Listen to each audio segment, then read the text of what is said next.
Welcome in to Clear the Ice, everybody. A Flyers postgame show brought to you by Edge of Philly Sports. I'm Big Al, filling in for Mike Laro today. Flyers called a skid, call what you want, but that's 5 games in a row they have dropped. Today was just another sad, pathetic game, 6-2 loss against the Boston Bruins in the Wells Fargo Center. Flyers hoping to make maybe one game off of this, get one game out of this little run here before they go into the All-Star break, but Boston was not having it, and it showed today. This team needs a rest. I'm not sitting here telling you I don't want to hear the shoe is dropped or have they come down the earth or whatever cliche. I can't say that yet.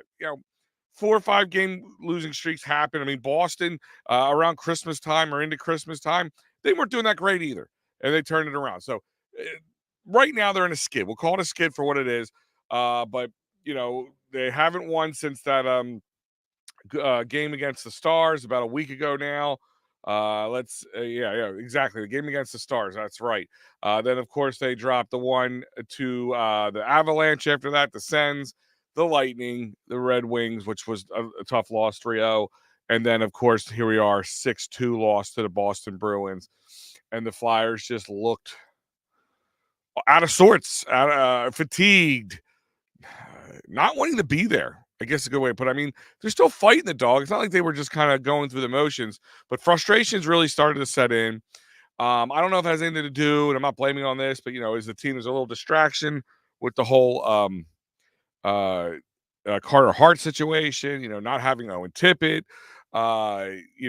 Erson has not been playing well. He was pulled at one point towards the end when the game was kind of out of reach for Cal Peterson. We'll get into that in a moment. But ultimately, 6-2 loss for the Flyers to the Boston Bruins, who are tops in the league right now. 31-9-9, only 9 losses on the year, which is pretty big thing to say. And listen, we know how this team can do. Like we saw them last year, they were great in the regular season, and then kind of Dallas cowboyed it up in the postseason. Yes, taking a shot at Cowboys fans whenever I can. But today was not a time to take shots at anything else because the Flyers, the one thing they did do is take shots, but not enough landed in goal. And that's why you have a 6-2 loss here. Let's see. Thank Maddie, just bringing up my stats here. Last 4 starts, 15 goals on 83 shots, average 3 goals on 21 shots. Number 1 goalie, no. And Matty B, if you're bored and you want to jump on, feel free to jump on to the game, the post game with me right now. Your thoughts, point out here, and I kind of just brought it up. Has the Carter Hart situation, maybe the pressure got to Samuel Erson, maybe not having the dynamic duo of Hart and Erson plays, weighs on him a little bit. Maybe knowing that right now he's the number 1 weighs on him a little bit. I like your thoughts. You can either message here, you can jump on, whatever it is you want to do, whatever you're doing on this fine Saturday afternoon, and anybody else who wants to comment in here. But yeah, it's tough. It's tough to watch. And it was 4 goals in like 4.5 minutes. That was, and 2 of them from Pasternak, which Pasternak just. He's one of those guys, a flyer killer, if you want to call him. It's just when he comes here, he's going to get his. You try to limit his, but there was no limiting it today. And like I said, within less than 4.5 minutes, you had Pasternak with 2 goals. McAvoy and Heinen also had the other 2 goals. That was all in the first period. 4 goals. Some puck luck going to Boston, but some good acting from Boston to draw some penalties too. But ultimately, these Flyers team is out of sorts, and I'm just hoping it's time for a reset. Maybe that's, I'm just trying to be optimistic here. I'm really still high on these Flyers. This last week since the 20th has been little less than desired to see them and to discuss them, as a possible playoff team this year, getting off that no playoff skid. So, Erson, can he stand up? Does he need a rest? Does he need a reset? To say he's a number 1 right now, I can't say that. I don't know if he was a number 1 before, But we've talked about the Flyers organization having goalies in the pipeline as well as Erson as a backup. But Hart was always part of that conversation. Without Hart, that becomes a different situation. And I want to remind you guys that this episode of Clear the Ice is brought to you by PhillySportsTrips.com. That's right, PhillySportsTrips.com. They talked about it if you're watching the game on home. I'm sure if you're down at the stadium and you're seeing all the posters for it, they have the 2024 Stadium Series at MetLife Stadium. Flyers, Devils taking on February 17th at MetLife Stadium. You saw they released those jerseys. Pretty cool looking, if you ask me. I think I'm going to have to snag myself one of those. But guess what? The best place to wear it at would be with PhillySportsTrips.com, and get up there. Get your ticket. Get your bus ride. Get your food, your drink, your party, all to hang out with all the other Flyers fans for a very, very, very reasonable price.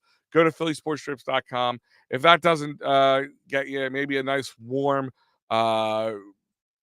spring training game for the Phillies. Actually, I think this one's sold out, so don't wait. This one is still available, and I believe they have one that's going to be a combination of Flyers, Lightning, and Clearwater Phillies game.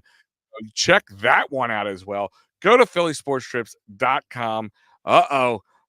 Here we go. The man, the myth, the legend, Matty B. What is going on, my friend? So you actually you did what I said. What's going on, Matty? Yeah, thank you for the invite, Al. I appreciate you letting me jump on. Last game for the All-Star break in the Union break. So last game for like almost 2 weeks. So thank you very much. Yeah, and that's it. Like, again, they won't be on the ice February 6th. Did this team need a break? Can we chalk it up to that they, a little bit of an onslaught of games, some good teams that they are playing, plus the drama of the Carter Hart situation? Is it just, does this team just need a break, or are you worried that we were just overexcited about the Philadelphia Flyers? Oh, don't forget the drama of the Cutter Gauthier situation too. That one too, yeah. There's been a lot going on with this team over the past, and then you got the Owen Tippett injury, who he signs that big contract too. Flyers have been going through a lot the last few weeks. Are they just needing a rest? 50 games into a season, a team who has outperformed expectations all season long. Do I think they need a rest, or are they playing more like what they are supposed to be playing like? Maybe 50-50 there. Do they need a rest? Sure, probably do. But, in a 7-game Stanley Cup Series run, there's 4 rounds of the playoffs. They're not going to get time off in between the second and third round. They're going to play 28 games all the way to the Cup. So I'm not going to sit here and pin it on fatigue. Tortorella is, known for very finely tuned in teams, but there is a lot going on mentally with this team right now. And yeah, there could be something to that. Yeah, and listen, this team, since I think the month of January in the NHL, have the most average shots on goal per game, yet they're just not landing them. As you put the stat in before you popped in here, I'll pop it right back up on the screen here. Flyers have scored 8 goals over the last 4 games. They have scored 144 goals and given up 147 goals for the season. Yeah. So, I mean, what is that just telling you that they're missing pieces? That more sharpshooters, more finesse guys. I mean, they made some signing. I mean, we all heard about the Owen Tippett. How they're trying to lock up some of these young guys. Are you happy with that, or is it a little too early at this point? Well, the goal differential problem has been an issue all season. They have never really been that far out in front of their opposition when it comes to scoring goals. They were up. They were until recently up over around 3 goals a game, and they were giving up about 2.7. So there was always that close disparity between goal distribution there. This team has always needed more offense. That wasn't helped with the Jamie Drysdale acquisition. They don't have a number 1 center. They really do need to kind of work that and get more scorers here. Again, is this a 3-goal-a-game team? Well, over the last 50 games, it has been, and I don't know if they're going to be more than that, even with a healthy Owen Tippett, because he was healthy before too. It's been what this team has been. Now they've been predicated on really good defense, really good shorthanded play, and above average to good goaltending, and they're not getting the goaltending right now. The defenses, or the shorthandedness, is still there, but the defense is not. On a lot of the goals today, at least 3 of them that I could see, a lot of standing around, a lot of looking, a lot of really unawareness in the defensive zone. They're having problems possessing turnovers. They're having problems, creating turnovers. I believe they gave the puck away 8 times today inside their zone. That's not going to win you many games against a team like the Boston Bruins. Ain't going to win you many games against a team like the Arizona Coyotes either. They're not playing well on those areas of the game as well either. Yeah, and like you said, yeah, 8 giveaways, and again, it could, if it was fatigue, is it the level of competition? Boston has been a hot team lately, you know, or is that just another excuse that we're just looking at here for the Flyers kind of not playing well? As Dave just said, 5 games in a row leading into this All-Star break. Is Boston just that good of a team, or are in the heads of the Flyers, or is the Flyers just that not good right now, or a little Well, bit of both? the 2 games throughout this last 5 that have been more disturbing to me, in terms of like the way the Flyers were just pretty much outplayed, was against Tampa and Boston. They were pretty much skated off the ice. They were skated off the ice today against Boston. They were down 3-0 against Tampa. They fought their way back, but Tampa and Boston are other levels than the Flyers right now. And the other games, frustrating games against Ottawa, they should have won that game against Ottawa. That was defense at the end of the game. It was goaltending as well. And then the other night against Detroit, I don't know how you lose 3-0 to the Red Wings and Alex Lyons, but former Flyer Alex Lyons. Yeah, former Flyer farmhand. I mean, he had a cup of coffee up with the Flyers, but I don't know, Al. I mean, again, have we lost sight of what this team really is? Have we been blinded by this success? Are we now wanting more from this team than what really a one-year rebuild is really all about? So I don't know. Those are great questions. I didn't have high expectations even during this run of success. John Tortorella said it multiple times. I repeat, do not fall in love with the players in this locker room, regardless of how we're playing, because they may not be here because we're not losing sight of the rebuild. Yeah, I mean, you gotta love their honesty, because the one thing from the Cutter situation to Torts constantly, if anything, this Flyers organization is blunt and honest. And I would say that we all been hyped on the Flyers. I still think everybody in the back of their head knew that this Flyers team. If you had Stanley Cup aspirations, you're kind of that's a lot of orange Kool-Aid you're chugging down there. But ultimately, I figured, they could. I would like to see them make the playoffs, maybe get past the first round, but I didn't expect much more than that. But just to get some of these guys who are going to be here, hopefully for the long run, just guys like Owen Tippett now, who just signed his 8 years, 8 years, $49 million. Who was the other guy that I heard it was rumored at? I forget. Ryan Poehling for 2 years. Poehling. So looking for a couple of years on him. So, they're making their moves to get some guys at least, to stick around. And I would like to see, some of the old the vets, or like the Konechny's of the world, even though he has really not been shooting well over the last, I don't know, couple weeks. I mean, he couldn't hit the broadside of the barn for a couple games. Today was no different. He had a beautiful open shot on goal with nobody around him, and he was wide right, kind of like a Buffalo Bills kicker at this point. But speaking of former Flyers, because I talked about the first period before you jumped on, the 4 goals and within less than 4.5 minutes, then a 5th goal comes at you from another former Flyer, James Van Riemsdyk, who got a nice standing ovation. I've always been a JVR fan.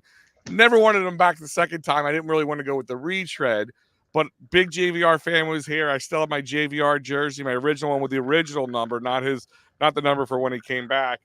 Giving Pasternak, of course, his 3rd point of the game, which is always just makes you nauseated saying that, but true. But I guess the one bright side comes from the other second period score, because we'll do a little Quentin Tarantino. It would be his 2 goals, all scored by the same guy, Tyson Forster. Been a big fan of his so far. Young guy, 22-year-old. Really, I think guys who've been playing above my expectations, Tyson Forster falls into that category, with, like I said, 2 goals, 1 in the second, 1 in the third. What are your thoughts on Tyson Forster and some of the youth movement here with the Flyers? Well, I'd like to comment on JVR if I could. Sure. Yeah, then I'll talk about Tyson Forster. But JVR, what's he, 18 years now in the league? I mean, the guy he's made a really decent NHL career for himself. The unfortunate part about JVR is he was drafted number 2 overall behind Patrick Kane. That was the problem with JVR from the outset. He's not Patrick Kane, and he wasn't that type of player. There was such a drop-off between the two of them.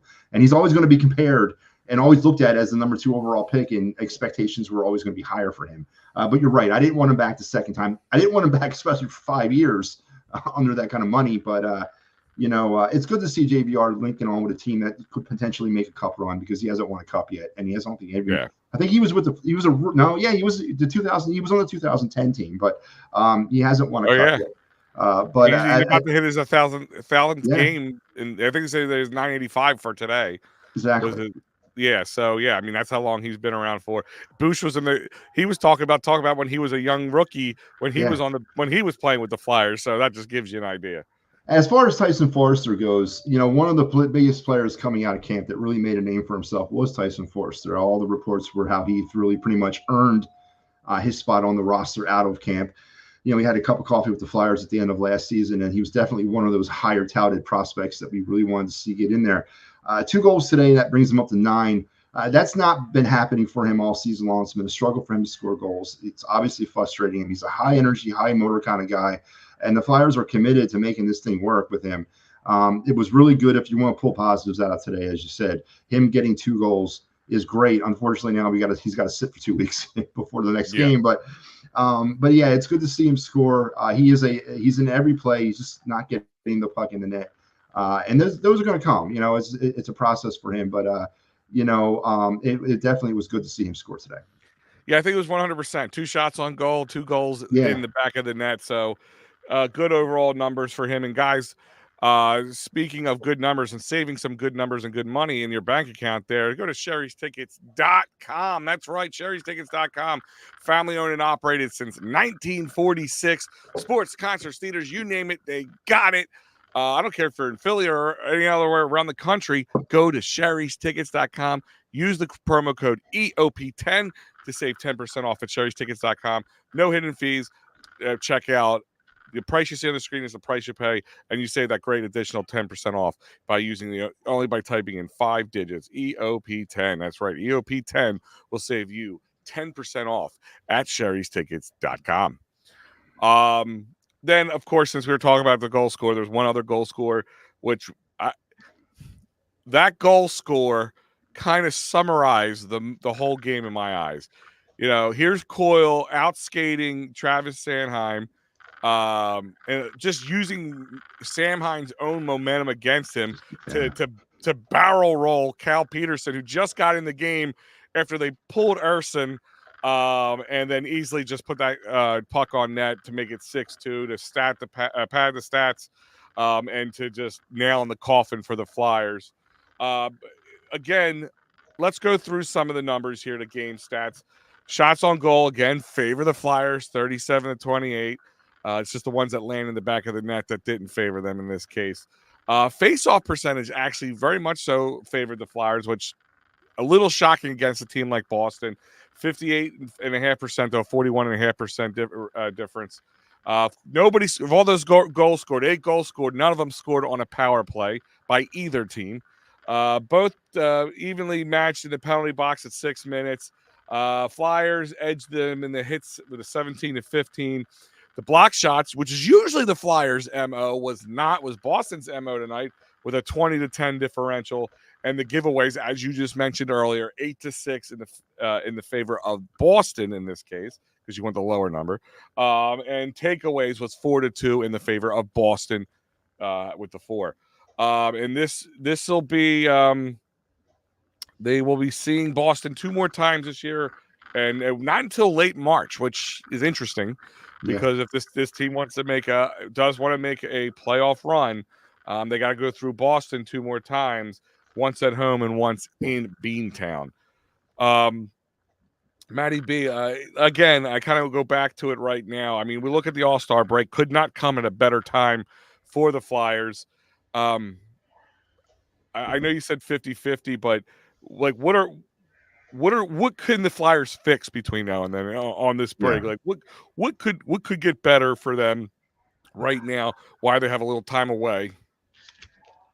Listen, the Carter Hart thing is huge, Mhm. and it's got to be weighing on not maybe the team absolutely, but the management. It's got to be weighing heavily on them. This could be a public relations nightmare for the Flyers on a business standpoint. And I've heard a rumor that they pulled all his merchandise out of the team store. I can't confirm that, and it's a shame that if they did right at this point. But it's a PR nightmare for the team. and it's going to be a stigma that's going to follow this team around for the rest of the season. Um, as far as what they can do from now to then until they hit the ice again, I figure out what the picture with Carter Hart is. I mean, is he gone for the year? Is he going to be back at the All-Star break? Obviously, a lot of things are going to have to kind of work themselves out until then. But is the goalie situation Samers? Is he the guy? The Flyers have 7 other goalies in the system right now. They got a player out in Russia, Kovalev, I believe his name is. He is signed. He's under his ELC, and he's not playing in the KHL. So he could come over. Do they make a move there? They bring one of these prospects in. Bjornsson in Brandon with the Brandon Wheat Kings. This is 3rd year in major junior hockey. He is also signed. They bring him here.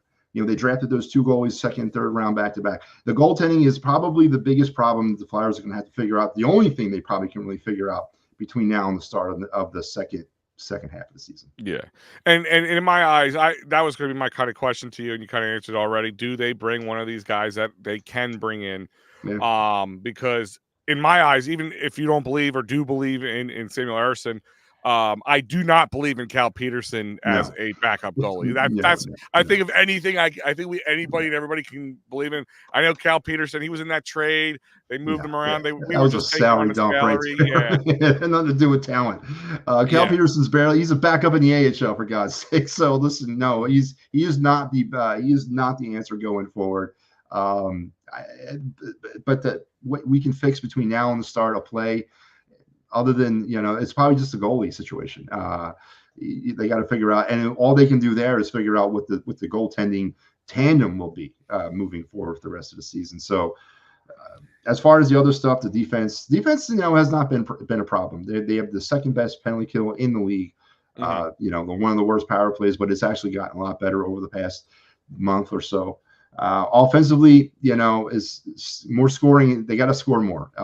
Cam Atkinson not having a good year. Sean Couturier kind of not scoring goals this year either up to this point. Both coming back from major injuries, can be expected somewhat. Do they make a move at the deadline to bring a scorer here? These are all things that are not going to be fixing themselves over the next 2 weeks, but these are the glaring issues with this team going forward: is the goaltending situation and offense. They gotta figure out how to get more offense. For those who are just joining us, the Flyers fell 6-2 for the 5th game in a row right before the All-Star break. Matty B and myself are hoping that they can take some time to get themselves, and maybe some time, like you said, for this organization to make some decisions on who to work, who to pull and bring in, because like I said, Cal Peterson cannot be our backup. Going forward. Because I think that puts more pressure on Samuel Ersson, who then starts to falter. And I think one key thing you kind of just mentioned, or at least alluded to there, is that the Flyers have had guys who've been hot and then cold. Like, I just feel like this team, like, a couple guys could be hot at best at one time, and then like that one guy or 2 guy will trail off, and then somebody else would step up, which is good, but it just doesn't seem this team is firing on all cylinders at all times. No. And I still think that's a bit of the youth. And even right now with this team's pretty hot right now. I mean, they're selling out arena again for the first time in a long time recently. They're the talk of the town. They're even talking about them on the other sports radio guys, and people listen to them, whatever. Like maybe a little bit of that too, a little big-headedness, if you want to call that. But I mean, it's really. It would be really a bit of a letdown, I think, if they don't at least make playoffs based on where they were sitting as of right now. I think barring a major meltdown, they're going to get in at either a 7 or 8, or maybe potentially even as a 4 or 5. I think the Flyers are going to get in. If they don't get into the playoffs, then maybe you start asking us a little bit more questions, because obviously we totally kind of just broke apart for the final 32 games of the season. So I expect them to make the playoffs, but I don't expect much in the playoffs. And at this point, the way they've played up to this point, if they don't make the playoffs, it should be a letdown, because they played enough. They played themselves in a position now to where they can get into the playoffs. But we've seen it very recently that, you got to play these games to the end of the season in order to Yeah. get to the playoffs, and you got to continue to perform. You can't rest on week 11 and think you're good to go. So, Yeah. but I don't really see that happening, other than the fact that now with this goaltending situation, which I don't think we can downplay it enough. How much it could probably affect this team on multiple levels. They're not going to tell you that it's affecting them, but it's got to. And how much did it affect Carter Hart this season? I mean, he was carrying that thing around with him for the majority of the last 2 years. No good at any time. Drop on him. Yeah. No. Exactly. That's a tough way to live when you're 20. What's he, 24? I mean, he's a Yeah. young kid and all that. It's a tough He way got to live. that. I don't care if you're 24, Yeah. 44, 84. I mean, with those kind of charges, with the conversation for what it is, and for anybody who doesn't know, I'm going to keep it very vague because it's all we know is very vague information that there was, when he played for Canada junior hockey, there was sexual assault allegations. They said they were going to allow 5 different guys, and Carter Hart being one of them, to turn themselves into London, Ontario police, who they did as of recently. The London, Ontario police was reached out to and said they will have a press conference around February 5th. So right before the All-Star break ends. So we got to go through this whole All-Star break wondering what's going to happen. I guess right now, if you want to say they're in for questioning, he hasn't been arrested as far as I know, but he's been taken in for questioning, and that's what they wanted him to turn himself in for. So I guess, I don't know. I mean, I know there was an like you said, Maddie, you know it a little better than the rest of us, that there was an investigation done by them against, and then appealed by the Canadian Hockey League. And I guess part of me wonders if they said, we'll make a deal with you, but you got to give us something. And these 5 guys or something. Now, listen, I'm going to just say this for what it is.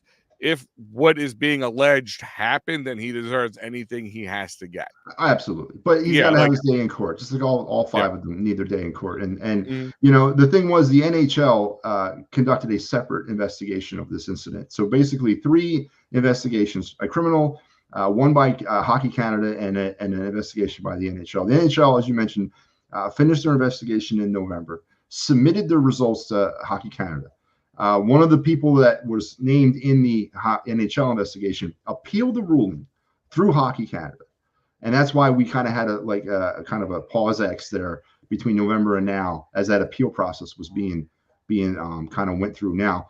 As far as what happens on February 5th, and as far as what the NHL has deemed, through their investigation, are 2 totally separate types of issues here. And we'll have to wait for all to play out. But ultimately, it's London, Ontario Police's investigation that means everything in this case. Yeah, that's the big criminal one. But as far as what's going to happen to these players through their involvement with the NHL, I don't know how the legalese of this works. If they're found, if they're not charged by in criminal, does that mean the investigation of what the NHL found is thrown out the window, or is there something separate going on? I don't know. I don't know any of this stuff. But it's a mess. It's a mess on all levels. It's a mess, obviously, if they're guilty and they deserve everything that they get.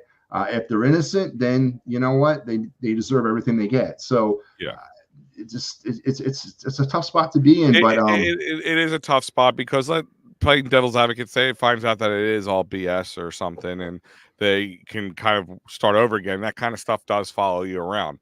Again, if it's true, then they deserve whatever they get. And unfortunately, the Flyers on the Flyers and the fans and on the S end of that stick, because you get nothing out of the deal. That you put all this. I mean, I remember before even you joined here at EOP, talking about Carter Hart, bringing him up, getting him going. He's this good young goalie in the system, and then talk about, do you trade Carter Hart? Do you not trade Carter Hart? I guess the reason we wasn't traded is people knew that this was still an opportunity of happening. So I heard from another source, I'm not going to name names because it's a friend of mine, said that over the summer, when the Cutter Gauthier draft day stuff was, when the rumor that they were trying to move him to Montreal, Carter Hart was part of that trade. It was going to be Gauthier and Hart as 2 pieces going to Montreal for whatever they were going to give back. And Montreal pulled the plug because of Carter Hart. And that's per my source. Okay. No, that makes sense. It does make sense Yeah. because I would imagine they could have got that done if there wasn't this looming Oh, situation. absolutely. I mean, Carter Hart Yeah. and Cutter. I mean, I would have loved to know what that return would have been if this Yeah. was not an issue. But speaking of talk about a segue here, but speaking of criminal charges, the best man to go to, David R. Cherry, cherryinjurylaw.com. Workers' comp, motor vehicle, personal injury, criminal law, you name it, he can help you with it. David R. Cherry at 610-565-0300. Go to cherryinjurylaw.com. Right, reach out to the Cherry firm and David Cherry at 610-565-0300. Hey, could we get Dave on and ask him this process of what this entails? Like, I everything could ask from him. I don't know if this is his what he, his if it's his, criminal his law, right? I it mean, is. I think criminal law is like one not of those Canadian very criminal law, but well. No, yeah, I guess you have to play that, but I mean, criminal law is a very vast thing. Like it's like what's it called? Industrial crimes, yeah, there's such a vague, vast thing that there is subspecialties into it. But do you know what? Maybe I'll reach out to him. It would be a because good conversation to have with him. one of the things that I brought up, I think, in the chat was if he is charged, doesn't he have to surrender his passport? He can't leave the country, right? Well, he is technically he's Canadian, right? Yeah. Carter Hart is Canadian, and he has surrendered. Probably, So he can't I come don't know. here. I mean, if he's charged, he's not coming here anyway. I Oh, don't well, think the no. Flyers. I don't think the No. Flyers are going to put him on the ice during that. Yeah. I mean, just from even if you're dumb enough to bring him in which the Flyers in the past were dumb enough to pull things like that, but even if they were dumb enough to put him on the ice, would you really want that with something looming like that? This kid is not going to be right in the head for at least until this thing is done, over with, and found out that it was all BS. If it finds out to be all BS, and some time after that.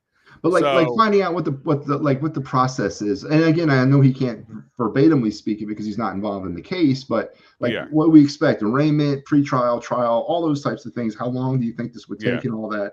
Those are the kind of things I'd like to know. I mean, look how long it took him just to get to the appeal process Yeah. from November to now. So I'm probably this could be at least a year before we get our actually real answer from it. I mean, the Hmm. most you're going to get from a press conference is probably, oh, we are going to charge him and Exactly. whoever else is involved. That's about it. And as you know, charges don't mean anything. It's a complaint, and Yep. they have some evidence maybe, but they don't have it. And they got to prove it. That then they have to go prove it through trial. So Yeah. there's all that. So it is a dark cloud that's going to loom over the Flyers for a while. But I mean, you kind of have to erase Carter Hart from your thoughts as a hockey organization and a fan for a while. I mean, even if it comes out today that they found tape that this girl was lying and was 100% hard fact truth that you can't. It's still going to take some time for that stigmata to clear up. So you know. It is, that situation is as it unfolds. Of course, stick to EOP. We covering it all. I mean, everything. Even today, the Royal Rumble. We have a guy down in Tampa covering the Royal Rumble for you. So stay tuned to EOP for everything on that one. But guys, Flyers fall 6-2 on a 5-game losing streak going into the All-Star break. Hopefully over the next, what's it, like 10 days, 10, 11 Yeah. days they have off, something like that. They can get some things right and come out. Listen, this team is, we've seen it. I think it was like late December, early January. They were on like a 4-game losing streak and came back and won 6 of the next 7. So it's hockey. That is hockey in a nutshell right there. But guys, hey, Matty B, thank you for jumping on. I'm always saying the tandem shows are better than the solo shows. But guys, enjoy the rest of your weekend. There will be no clear the ice until after, of course, I think they play Winnipeg when they come out of the All-Star break. Florida, February 6th. Oh, Florida. Okay, then it's Winnipeg. Okay, it was one of the two. So the clear ice will be back. Of course, follow Matty B at Matty. It's at Philly with Matt B. What is it? It's right there, man. It's down there on the bottom of my name. At Philly Matt B7. That's and then it's below that is my EOP thing. Yes, then you can check out his EOP, Matty B at EOPsports.com. Which I never check. If you want to send him some hate email, go right ahead. Yeah, go ahead. Just jump in line. Yeah. But other than that, Matty, thank you for joining me, guys. Flyers fall 6-2.